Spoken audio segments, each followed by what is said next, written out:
I think I cracked Daemon. Hear me out. Now the biggest question in the Boruto fandom right now is how do you defeat Daemon? What kind of weakness would such a character have? Remember that this is the same character who negative diffed Kawashiki, who's supposedly the strongest character in the verse currently. And due to this, people have come to the conclusion that Daemon cannot be defeated. But I beg to differ, because as a wise man once said, every jutsu has a weak point. And I believe I found a weak point for Daemon, so let's get into it. Now before we get into the weak point, we first need to understand the ability itself. Fortunately for us, this was properly explained in chapter 59 of Boruto when Daemon was first introduced. We saw this displayed when the guards attacked Daemon, and all of their attacks were reflected upon them, resulting in their deaths. Then we had this interesting observation by Code saying, is he reflecting his opponent's attacks? Which Ada elaborated on saying, the stronger the intent to kill, the more powerful the reaction. A foe simply picturing the killing scene will cause the end result to be instantly reflected upon him or her. Now one thing to note here is that she didn't say that you need killing intent for your attack to be reflected. She said that would amplify the strength of what is reflected, which means that even if you were to somehow nullify your killing intent completely, your attack would still be reflected. And this was further backed up in chapter 60 when Daemon subconsciously defected Code's claw marks, which are not even attacks. They are just means in which Code uses to travel between dimensions and to other locations. So this chapter confirmed two things. One, Daemon's reflection ability is autonomous. And two, it doesn't just reflect attacks, it reflects every and anything that is done onto Daemon, which is pretty broken. Now while this ability is autonomous, there is a limit to it, and that is that the ability doesn't work while Daemon is unconscious. I say this because in chapter 67, Code was able to grab Daemon and pull him through one of his claw marks while Daemon was asleep, which is what resulted in Kawaki getting clapped. Now, a lot of people believe that Daemon was awake when Code pulled him through because the next panel showed Daemon looking back at Kawaki and asking, where am I? Which led to them thinking that taijutsu would work on Daemon, which is not true since the means of which they came to that conclusion is also not true. Daemon, as shown in a couple panels before, was still asleep in Ada's arms, which would mean that he was still asleep when Code initially grabbed him to pull him through. We can then deduce that he simply woke up while being yanked through the portal, as would anyone being yanked through a portal. Now if they had shown him waking up, as in his eyes are opening after he reflected Kawaki's attack, then we could say that he also reflected things while he was unconscious, but that didn't happen. They showed him asleep before Code grabbed him, which he did not reflect when he reflected Code's claw marks that were also not attacks earlier on in chapter 59, but showed him awake when Kawaki's attack was reflected. So based on that, we can assume that the ability doesn't work when he's unconscious, as with most abilities. Now obviously this isn't practical in a battle when actually fighting Daemon, so what is his actual weakness?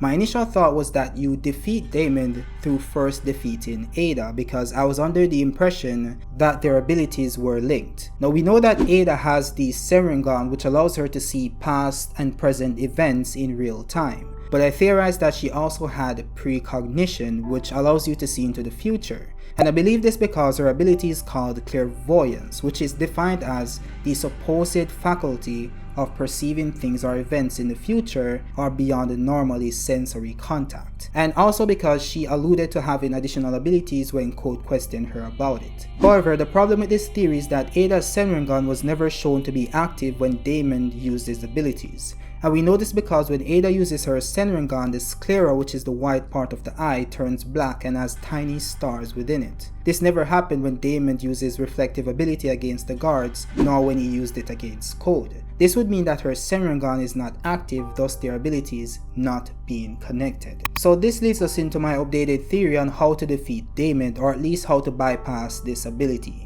I believe you accomplish this by using the mineral dust Sasuke used to block Ishiki's Byakugan abilities. Now I came to this conclusion because I believe that Daemon also has clairvoyance. I know, it's wild, but hear me out. If you look at Daemon's dojutsu and Ada's dojutsu, we'd see that they are visual representations of the moon. Ada has a crescent moon while Daemon has a half or quarter moon.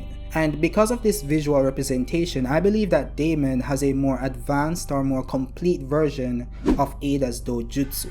which brings him closer to true clairvoyance, which is the supposed faculty of perceiving things or events in the future or beyond the normal sensory contact, something Ada doesn't have. Now, the reason why I believe Daemon has clairvoyance is because his ability isn't just your regular reflection ability that reflects an already dispelled attack. As seen in the fight against the guards, Daemon was able to reflect abilities that weren't even dispelled as yet. Before this guard even charged up the blast to fire it, the end result of that attack was reflected upon him. Before this guard even swung his sword, the end result or the end effect was also reflected. And of course, you could listen to Ada's explanation saying that you have to picture the attack in your head for it to be reflected. But I think it's more than that, since Code's claw attack was not reflected when he pulled out his claws with the intent to attack Daemon. And again, we've seen the ability reflect non-attacks like Code's claw marks, but why wouldn't it reflect Code's intent to attack him with his physical claws,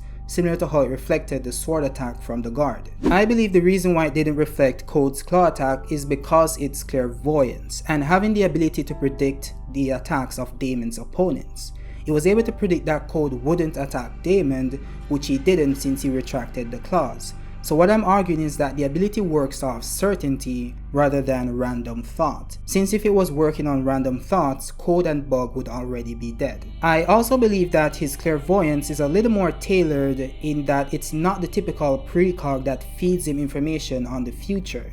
It's more of an autonomous process that runs in the background, similar to a Daemon process in computer language, that predicts and reflects the attacks of his perceived opponents or just perceived danger in general. Now, this is where Sasuke's mineral dust comes in. Using the smoke bomb, which Sasuke says blocks specifically clairvoyant powers, would obstruct his ability to use his dojutsu to perceive his opponent's attacks.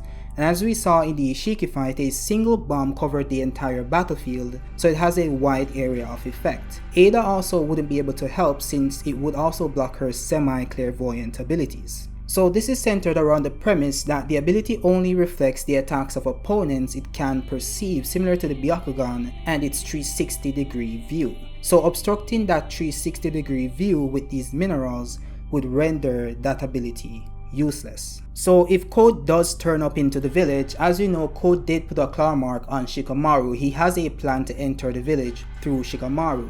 And I predicted in my video about Sasuke that Shikamaru would go directly to Amado to get some answers about the boy he saw, which is Daemon, to get some answers about Code and about Kawaki and his new karma seal. So I think when he goes directly to Amado and Ada has the ability to see that he's directly beside Amado, that's when Code would pounce and try to get Amado. And in that process, I think Sasuke will be there to defend Amado. That's where Sasuke has been, watching over Amado, because he senses that something is wrong. And Amado is the key to everything. If Code gets Amado, his limiters will be removed. So Sasuke knows that he needs to protect Amado, so that's where Sasuke would be. And I do believe that Sasuke probably has one of these mineral pouches with him in preparation to maybe take on Momoshiki if he does manifest in Boruto. So it wouldn't be an asshole for him to have this pouch with him, right? Because he's constantly thinking about Momoshiki coming forth in Boruto. So I think that's possible. And if Amado doesn't want to be captured, I think he knows the weakness of Daemon, so he would tell him about the clairvoyance abilities, and Sasuke would then in turn use this pouch to block these abilities so that they can actually fight Daemon. Now, if this theory is completely incorrect and I just pull this out of my ass and it doesn't make sense, when we get to the chapter, there is another way in which they could defeat Daemon. I theorize that there might be another way, right?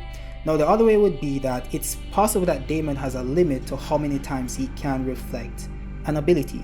So all Sasuke would have to do is constantly spam Daemon with small attacks that wouldn't affect Sasuke if it were to be reflected. And I think if Amado knows this, as he should, since he created Daemon, he should know his weakness. And if he's not working with them, then he would help Sasuke to defeat Daemon, and he would tell Sasuke this information. So Sasuke would spam Daemon with these attacks that he himself can handle. So if it were to be reflected on him, it wouldn't kill him, right? And he would also equip himself with maybe the rib cage of the Susanoo or some different version of the Susanoo that we haven't seen before. It's possible, right? So I'm saying that it's possible that Sasuke would like bombard him with these abilities until his ability wears down and Sasuke would be able to defeat him. Now the problem here is that that might counter that ability itself, but then we'd have to argue, can Sasuke actually defeat Daemon without the abilities, right?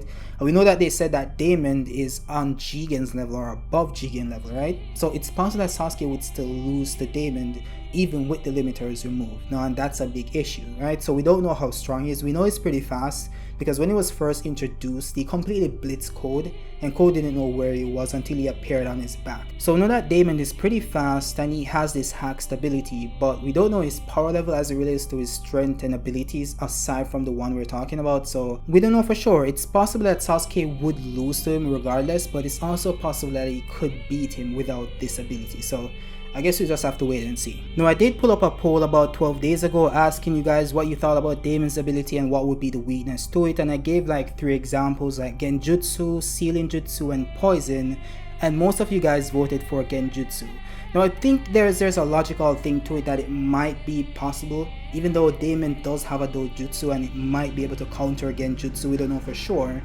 But it is possible that Genjutsu may work, but it's also possible that it wouldn't work. Right? You could argue that he would be able to reflect it as well if it does something to him, right? We don't know the full extent of his abilities, but we do know that it reflects anything that affects him. It doesn't have to be an attack, as seen with Code's claw mark. So I don't know for sure about the Genjutsu point, but I think most people think that's a logical option. Now, the Sealing Jutsu part, it's pretty interesting to me because I do think that it's possible that you would be able to get him like in a confined area and you're not going to affect him directly, so you might be able to seal him with an area of effect sealing jutsu that is around him, to seal him in that area using the jutsu, not to put something on him directly.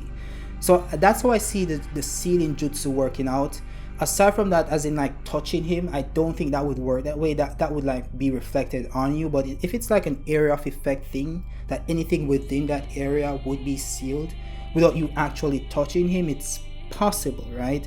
But then you could argue that even though it's area of effect, as long as it touches him, it would be reflected. And the reason why I say this is because of what happened to Kawaki. He wasn't trying to attack Daemon, right? Cole just pulled him out and he's somehow in the line of fire, and it was reflected on Kawaki. So you don't have to have the intent to actually damage Daemon directly. As long as it does affect him, it will be reflected on you. So I don't know for sure, it's possible, but I don't know, man, it's weird, but we'll just have to wait and see. Now, Poison was another option, which I think it's possible, right? It's possible. Now, I linked Daemon because his name is like a computer process that runs in the background, something similar to that. I don't know much detail about it, but I know Daemon is like this computer process that runs in the background to do multiple things on your computers, right? It's a daemon process or some shit like that, right?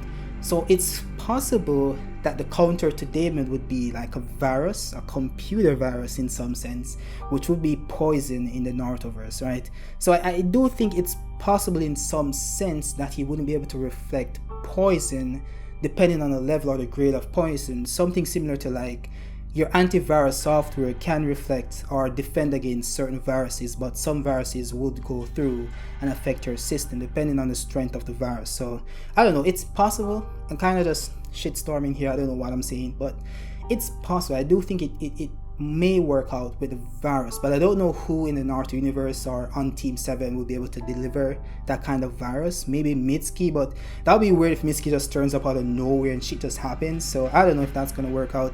I don't think it's gonna be Poison, I don't think it's gonna be Genjutsu, but sealing is possible. It's possible. We just have to wait and see. All in all, there are multiple ways in which we could just theorize and say, okay, this may defeat Daemon, that might happen.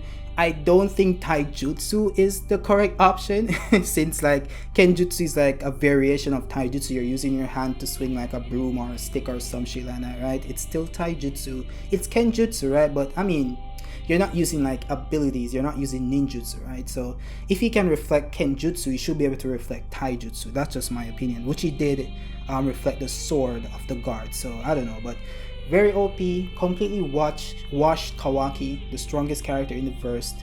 So it's kind of weird to see him just one-shot Kawaki, and I know why people scale him to like infinity at this point, but I don't know, man, it's really weird. But yeah, if you guys like the video, drop a like. If you're new to the channel, subscribe and hit that notification bell to be notified when I do post new content. I'm gonna be pumping out more Naruto and Boruto content. I think my next video is gonna be Naruto versus Sasuke. I don't know, bro, I don't know, it's gonna be crazy. I know you guys are gonna pop off on that video, but I'm gonna take my time, I'm gonna work on it to get shit right, and come correct. So I'm working on that video right now, and that's gonna be the next video up. And I'll probably work on more Boruto videos going forward as well. Well, I will work on more Boruto videos. I mean, that's what the channel is mostly about. And Jujutsu Kaisen content as well, if you like Jujutsu Kaisen, so stay tuned for that. But all in all, this was a very interesting video to make, and I hope you guys enjoyed it. But above all else, enjoy the rest of your day. Kidomaki out. Peace.